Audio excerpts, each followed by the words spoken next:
then I'm going to go ahead and hand over the floor to Andrea. And I think that's basically it, yeah? Fantastic. Okay. Yay!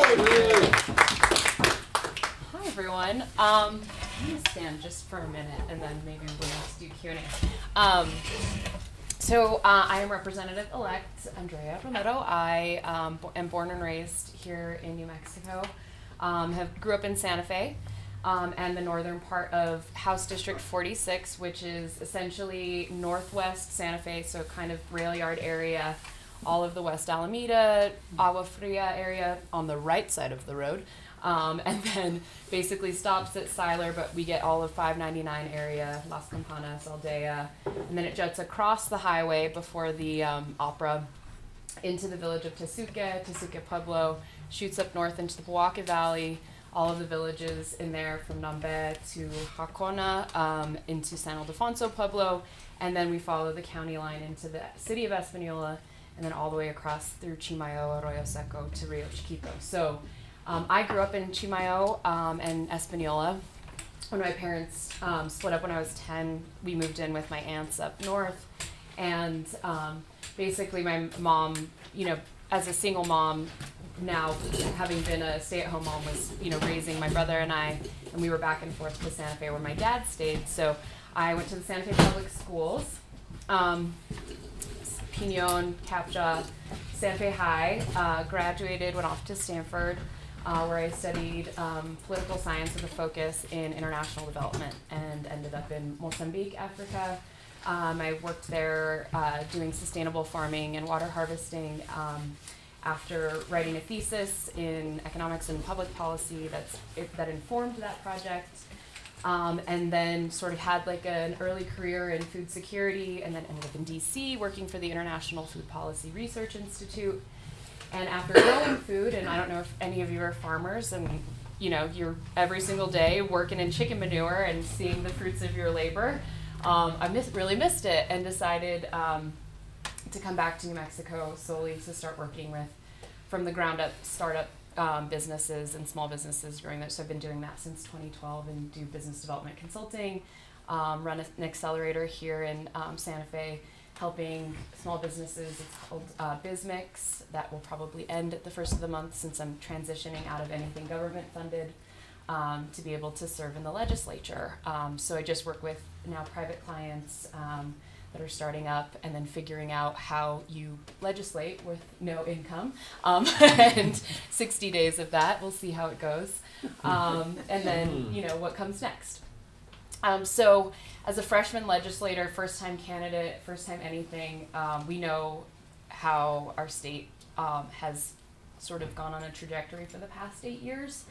And I actually worked on a campaign in 2014 to support Alan Weber, who was running for governor, and swore off politics forever at that point after he lost, sadly. And I was like, this system doesn't work, it's broken, and I'm done with this, and I'll just go do my, like, you know, hand to the grindstone thing and support candidates who I trust and love. And found out after Trump was elected that really some of the most formative reading that I was doing was about local elections having a greater impact on your life than perhaps what was happening at the national level.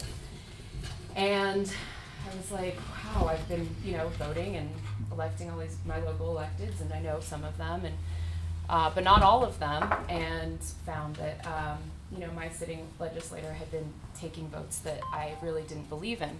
I think it's my phone, excuse me. And talking to neighbors and friends about what we could do about it, and asking them to run for office. And no one would. And so then it came, the question back to me was, what about you?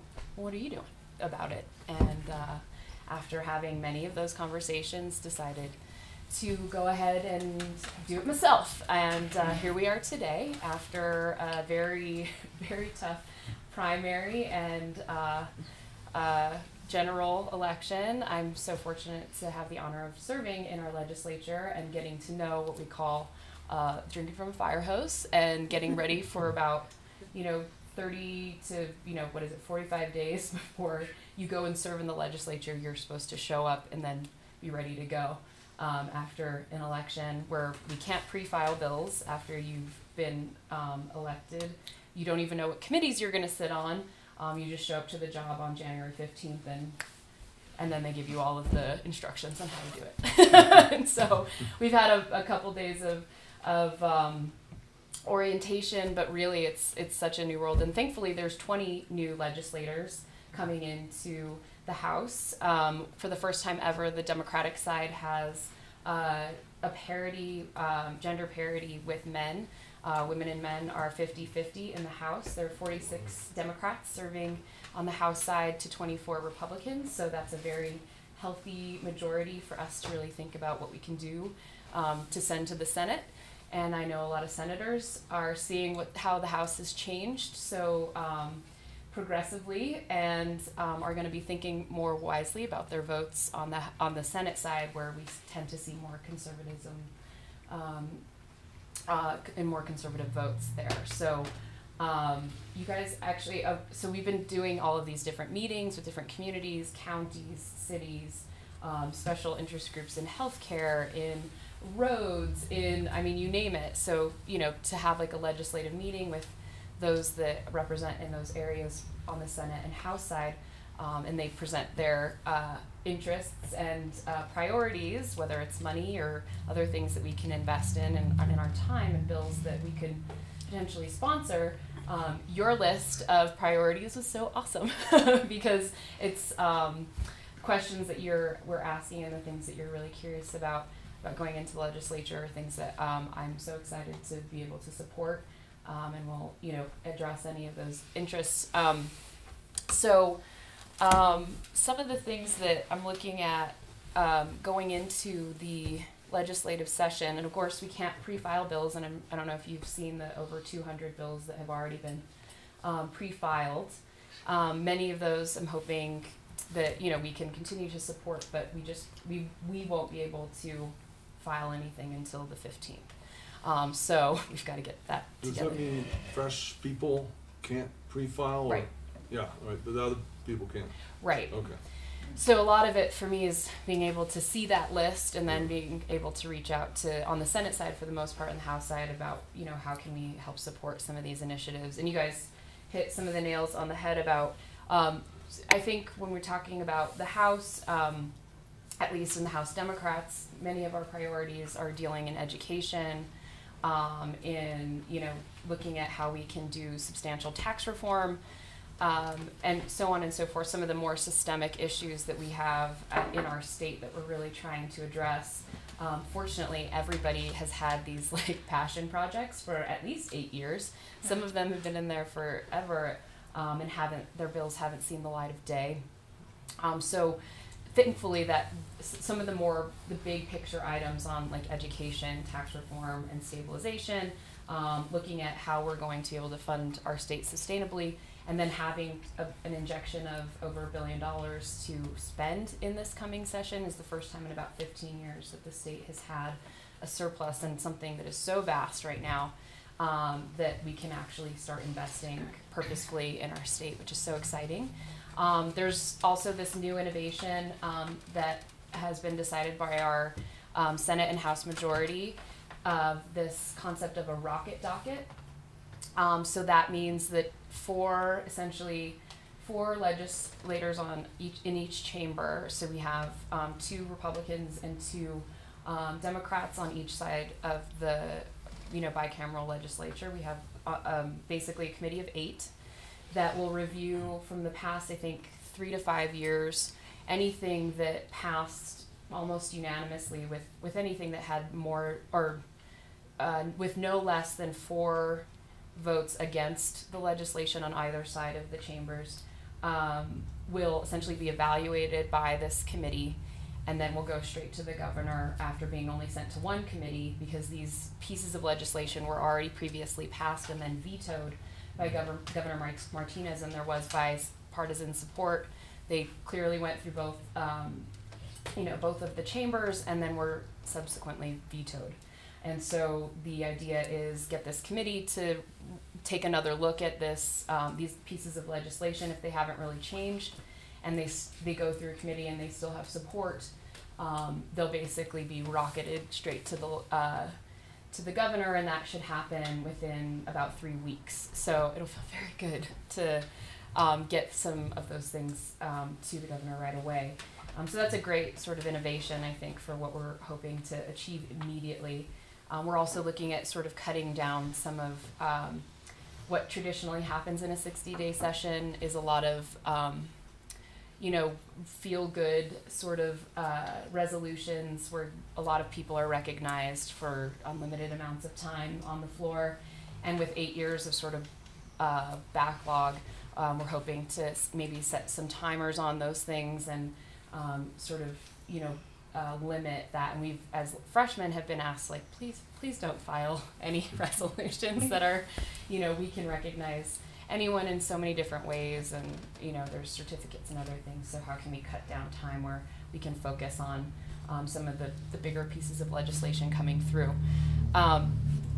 So that's what we're kind of looking at, I think, going in, and there's going to be a huge focus, like I said, in education. I don't know if you've already seen the pre-file bills on eliminating park testing, on raising teacher pay. They've pretty much decided that in the education committee, a 5% raise for all teachers, 4.5% raise for all staff, and anyone surrounding that enterprise. So a lot of really exciting sort of how can we continue to move the needle and make sure that we're structuring things. And I think once we see who the education secretary will be, then we can start seeing what we're going to move into and focus on, which is exciting. I don't know if you want me to go into some of the bills that I'm potentially, like, a lot of these, of course, will be supporting. Some of the other areas that things that I'll be likely sponsoring is a feminine hygiene bill for K through 12 students, universal access to that in all schools. There's an energy efficiency initiatives bill that's being supported by numerous conservation groups, incentivizing, basically homeowners and businesses to do energy efficiency reviews. That's something that actually the utilities tend to like, because as soon as they can create more jobs on the ground to do retrofitting for certain buildings, that helps.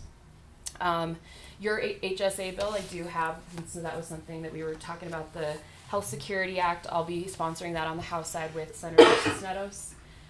So if you have questions about the specifics, it basically says we'll design a committee to review how we can do that as a state, and then look at all of the implementation of ensuring that everyone has health protections.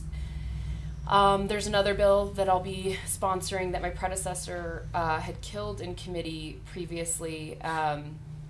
It was a tobacco bill to fund education, $1 additionally a pack. So essentially that would help fund and stabilize education. It provides about $86 million in revenue a year, and I'm hoping to actually potentially index that dollar for inflation ongoingly. New Mexico is one of the, unfortunately, still dealing with a lot of tobacco use in our state, and they know that cost is a big incentive for quitting. So we're trying to see how we can help accomplish that and fund education. As you know, revenue stability is something that everybody's looking at right now. So if we can increase revenues in any way in our state, it's going to be helpful. So a lot of legislators are talking about raising taxes in the sense of creating more fairness, where right now our low and middle income folks in New Mexico are those that are paying a substantial, I think it's 30%, whereas high level income holders are paying about like 24%. So how can we start closing that gap and making sure that everyone's paying a fair share? So that's something that I'll be supporting. Some of the other big things, abortion is still illegal in New Mexico. With what we see at the Supreme Court right now, we need to, it's not only illegal for those that go seek that care, it's also illegal for practitioners to perform that service. And so we are hoping to ensure that we can make it a legal form of healthcare that folks can access. What else? In our district, the county's priority, Santa Fe County's priority, and of course our four pueblos' priority is to ensure that we have a functional water system in the Pojoaque Valley.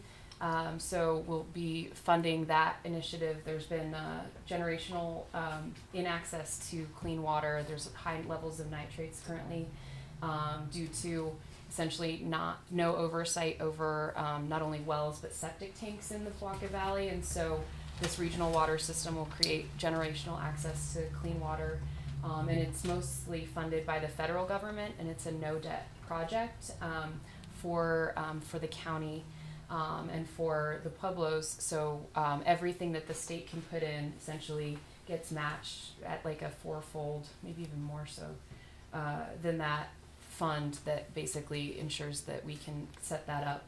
And so my big push is looking at water even more regionally, talking to Rio Arriba County. They're going through a similar potential sort of staging of getting the county, the city, the Pueblos together. And because of the ADMOT settlement, it's one of the first actually in the nation where everyone came to an agreement on how to move forward in water. And so it's a really great sort of way to recharge the aquifer, ensure that we have generational clean water, and supplement what so many people in the Poaka Valley need, which is just access.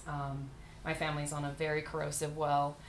The water is awful, and so it's just a way of making sure that can happen, and that rollout and that implementation plan has been kind of slow starting, because if the money's not on the table, we'll have to figure out how to see what the implementation plan is, and so folks can decide with whatever water rights they have or do not have, how to elect potentially into the system, and make empowered decisions about how to use their water. One of an idea that's connected to some of that is how to incentivize conservation with water use. When we look at solar tax credits and things that we're seeing with folks being able to access clean energy, how can we also incentivize folks that want to conserve water responsibly and be on a system like a regional water system? So just starting that conversation now about what a potential water credit would look like when you opt into something that is more community focused and it promotes conservation as well. The city is really focused on, and the county are really focused on a lot of solar projects right now for their government buildings, which is great. As much as we can, that's a great investment that we can make as a state. The city's also really focused on getting their airport up and running as another business development opportunity. That's, there's, I think, a $4 million shortfall right now that they're looking for investment in. So a lot of folks are really committed to seeing that, Santa Fe can be ongoingly a great sort of touristic hub, and that promotes that and provides that. The Poaka Valley Junior High School needs a brand new junior high school building, so we're going to see if we can find funds to do that. They've had gas leaks and sewage leaks and everything that you can imagine, and some of the priority lists, in my opinion, have been a little bit confusing about what schools get money, and so we're going to see how we can fund that. There's a bunch of criminal justice reform opportunities this year. There's everything from, I'm helping support a bill that will ensure that we get methadone treatment in jails. Massachusetts just passed this unanimously. It's law now. It's a great model for what New Mexico should be doing. We just, as much as we possibly can, support behavioral health in our state. As we know, in 2013, our 15 large networks of behavioral health institutions were gutted and basically shut down overnight. So thousands of people lost their critical basic access to healthcare in behavioral health, and so slowly many of these facilities are being brought back up, and so as much as we possibly can help support some of those initiatives. And there's some incredible work being done right here in Santa Fe. Santa Fe Recovery Center that's now just moved into the Santa Fe University of Art and Design since that campus had been open. There's some incredible work and facilities that are being used now for folks that are in treatment, which is amazing. There's also, some incredible work being done by OI Recovery Center, 48 beds that they're hoping to expand to do 2-year long service provisions and help folks in recovery. And for what I've heard about constantly in our district is the crisis is really in opioids right now and has been for decades, but now the federal government is now funding projects, and we're seeing the state really take note of how to be able to treat people in their needs and behavioral health, since it has been such an important not only campaign promise for so many, but it's just the right thing to do in our state. Having seen what had happened in 2013, we're really building from the ground up on so many of these programs. So as much as we can, we're going to support that. I'm also helping Senator Nancy Rodriguez support her New Mexico Housing Trust bill. That is basically the largest fund for affordable housing in our state, and so that different projects can access that fund. Looking forward to supporting that. And then we have a minimum wage bill that is going to be coming up. I haven't read it closely enough to make sure that it includes farm and restaurant workers. But we need to take a look at that to make sure. So that'll be something that I'll be advocating for. Whatever that minimum wage bill looks like is making sure that it includes that as well. There's so many things. And so I kind of like rapid fire went through, sort of at least some of the bigger picture things that are happening in our district. We also acequia funding for some of the water systems up north will be making sure they get some of that capital outlay. We don't really know yet as legislators how much money we're going to be able to have at all, or if they're going to set it up where typically if there is money available, they'll it's sort of like a third that goes, or a 50-50 sort of situation. The governor gets 50% of whatever the allotment is of budget, and then the legislature is given 50%, and then that 50% is then split between the Senate and the House. And then each legislator kind of gets their little pot of funds and then appropriates it as they see fit. That's the sort of typical way. There's been this thought that when there is capital outlay money available to invest in the state, that they set up sort of an ad hoc committee on the House side at least to evaluate sort of bigger projects that could potentially be funded, and take some portion of that fund and appropriate it into capital outlay that may be big sort of state projects that could get that funding. So we don't know yet if what the situation will be on how funds are allotted to be able to invest in infrastructure in our state. So many of these things are brand new to me as well. So if that made no sense at all, I'm happy to clarify.